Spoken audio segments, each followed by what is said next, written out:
William Tryon was a British soldier and colonial administrator who served as governor of the province of North Carolina and the province of New York. Early life and career. Tryon was born the 8th of June 1729 at the family's seat at Norbury Park, Surrey, England, the son of Charles Tryon and Lady Mary Shirley. In 1751, he entered the military as a lieutenant in the 1st Regiment of Foot Guards and was promoted to captain in later that year. He had a daughter by Mary Stanton, whom he never married.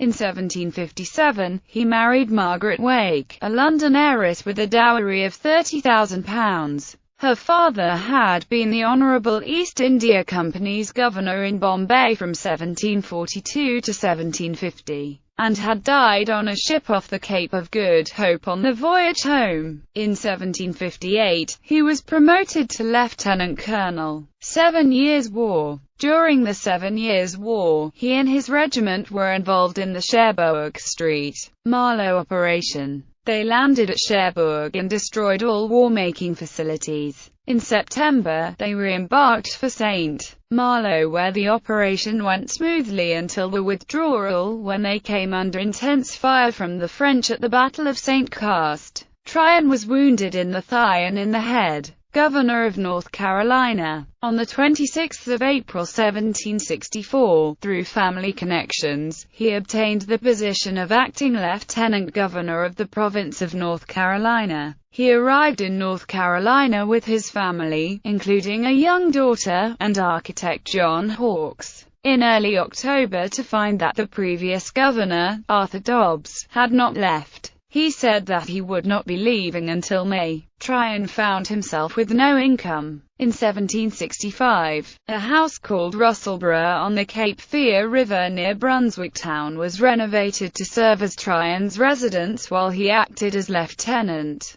governor. Tryon assumed his position as acting governor when Dobbs died on 28 March 1765. On 10 July, the king promoted him to governor. After assuming the office of governor, Tryon worked to expand the Church of England in North Carolina. There were only 5 Anglican clergy members in North Carolina at that time. Tryon pushed for the completion of abandoned construction projects of Anglican churches in Brunswick Town, Wilmington, Edenton, and New Bern. Tryon appointed members of the clergy for these churches and encouraged the construction of new churches, especially in rural areas. There was a strong opposition in North Carolina to the Stamp Act of 1765. When the Stamp Act Congress was held, the Colonial Assembly was not in session, and hence delegates could not be selected to this Congress. Tryon refused to allow meetings of the Assembly from the 18th of May 1765 to the 3rd of November 1766 to prevent the Assembly from passing a resolution in opposition to the Stamp Act. Tryon said that he was personally opposed to the Stamp Act and that he offered to pay the taxes on all stamped paper on which he was entitled to fees. Tryon requested troops to enforce the act, but instead he was informed on 25 June 1766 that the act was repealed. Tryon composed plans for an elaborate governor's mansion, which would also function as a central location for government business. Tryon worked with Hawkes during 1764 and 1765 to draw up plans for an elaborate home for himself. In December 1766, the North Carolina legislature authorized 5,000 liras for the building of Tryons Mansion. Tryon told the legislature that the sum was not substantial enough for the plans he and Hawke had created. Building it, in the plainest manner, would cost no less than 10,000 liras without including the outbuildings he envisioned. Hawkes agreed to supervise the construction for 3 years and went to Philadelphia at Tryon's behest to hire workers. Tryon said native North Carolina workers would not know how to construct such a building. Tryon was able to convince the legislature to increase taxes to help pay for the project. The unpopularity of the new taxes spawned a derogatory nickname, Tryon Palace. In 1770, Tryon moved into the completed mansion. The house was a monument of opulence and elegance extraordinary in the American colonies, although he accomplished some notable improvements in the colony, such as the creation of a postal service in 1769. Tryon is most noted for suppressing the North Carolina Regulator Uprising in western North Carolina during the period from 1768 to 1771. The uprising was caused partly by taxation imposed to pay for Tryon Palace at New Bern and partly by tax abuse and fraud by Western officials. Matters came to a head in May 1771, when colonial militia defeated 2,000 regulators in the Battle of Alamance. Following the battle, Tryon ordered the execution of 7 alleged regulators, convicted by Judge Richard Henderson. Most of the men were accused of violating the Riot Act, a crime temporarily made a capital offense by the General Assembly.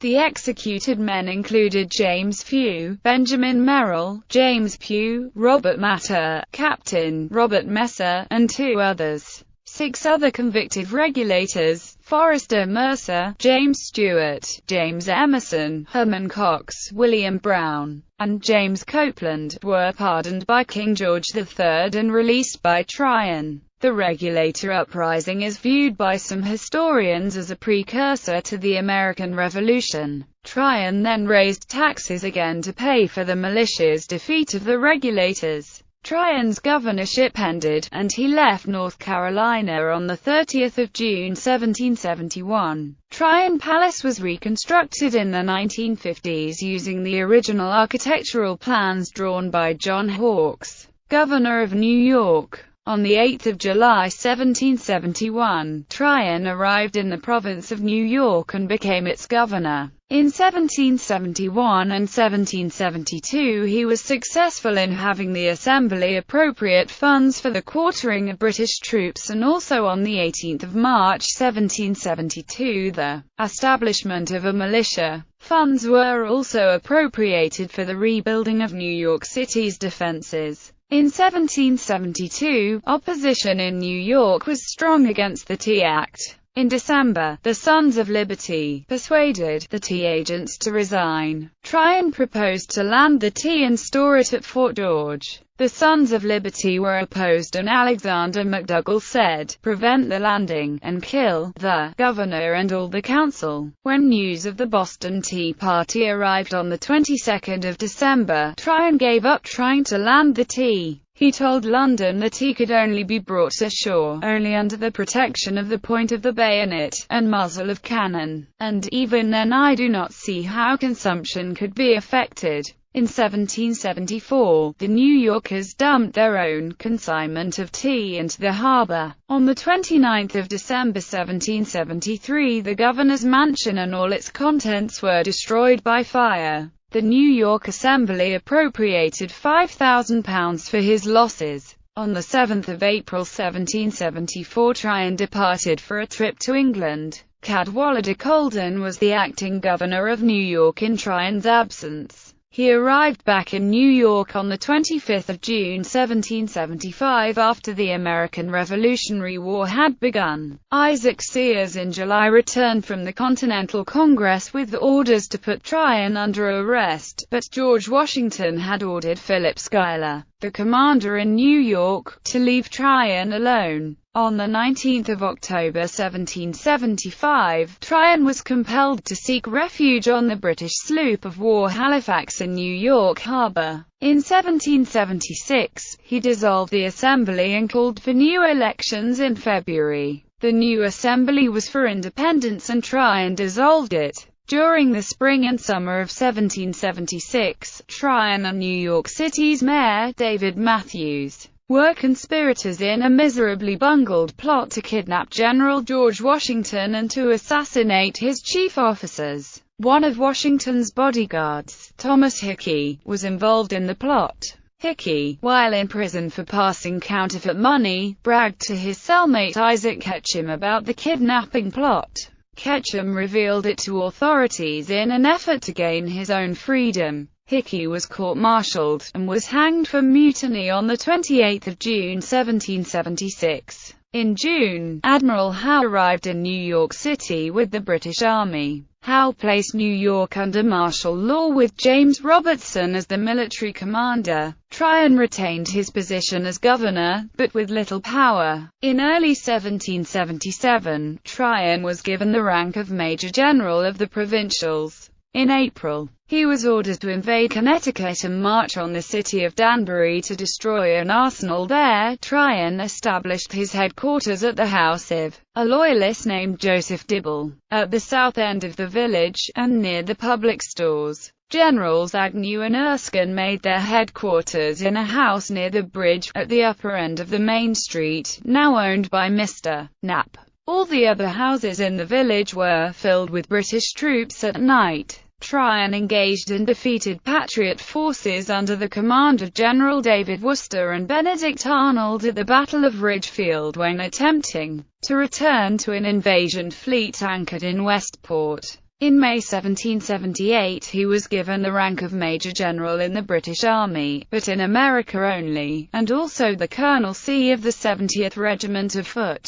He became the British commander of the British forces on Long Island. Tryon had long advocated engaging in attacks on civilian targets, but Clinton turned down Tryon's proposals. In July 1779, Tryon commanded a series of raids on the Connecticut coast, attacking New Haven, Fairfield, and Norwalk, burning and plundering most of Fairfield and Norwalk. Tryon's raids were intended to draw American forces away from the defense of the Hudson Valley. In spite of pressure from Governor Jonathan Trumbull, George Washington did not move his troops. Americans condemned him for making war on women and children, and the British commander Clinton was also indignant about Tryon disobeying his orders. Tryon found approval of his conduct from Lord Sherman, but Clinton refused to give Tryon any further significant commands. In September 1780, Tryon returned to his home in London, England. He directed the affairs of his 70th Regiment of Foot still in the colonies, and he gave directions in 1783 for the regiment to be brought back to England for disbandment. In 1782 was promoted to lieutenant general. In 1784 he was made colonel of the 29th Regiment of Foot, which was stationed in Canada. He died at his home in London on the 27th of January 1788 and was buried at St Mary's Church, Twickenham, Middlesex. Legacy. Tryon's policies during the Revolutionary War were described as savagely brutal by persons on both sides of the conflict. Although he has been described as a tactful and competent administrator who improved the colonial postal service, Tryon became unpopular first because he obeyed the instructions of his superiors prior to the war and then disobeyed them during the war by being overly harsh in his conduct of the war in the neutral ground in New York. For example, historian Thomas B. Allen notes on p. 202 of his book Tories that Tryon's desolation warfare shocked many British officers and outraged patriots. According to Allen, Joseph Galloway, a leading Tory, charged that marauding and even rape was officially tolerated by the British and the Loyalists. Galloway said that indiscriminate and excessive plunder was witnessed by thousands within the British lines. In a solemn inquiry, backed by affidavits, he said, "It appears that no less than 23 rapes were committed in one neighborhood in New Jersey, some of them on married women, in presence of their helpless husbands, and others on daughters, while the unhappy parents, with unavailing tears and cries, could only deplore the savage brutality." Similarly, in New York City, citizens and officers accused Hessians, redcoats, and Loyalists of robbing houses, raping women, and murdering civilians. The Cherokees gave Tryon the name of Wolf for his dealings in setting a boundary for them in the western part of the colony. Tryon County, New York, and Tryon County, North Carolina were both named for him. The town of Tryon, North Carolina. Tryon Palace in New Bern, North Carolina. Tryon, Prince Edward Island. His name is still preserved at Fort Tryon Park in Manhattan in New York City. which was held by the British throughout most of the American Revolution. Tryon's name remained for many years on the New York street, Tryon Row, which ran between Center Street and Park Row in Lower Manhattan. Tryon Row was the location of the New York Free School No. 1, at the corner of Chatham Street, which was one of the city's first public schools, in the early 19th century. The street's path is now occupied by the sidewalk and gardens south of the Municipal Building of New York City. Tryon Avenue in the Norwood section of the Bronx. Tryon Hills is a prominent neighborhood in Charlotte, North Carolina. Tryon Street is a major thoroughfare in that city. Tryon Road in Raleigh, North Carolina. Tryon Street in Burlington, North Carolina. Tryon Street in Hillsborough, North Carolina. Tryon Street in Albany, New York.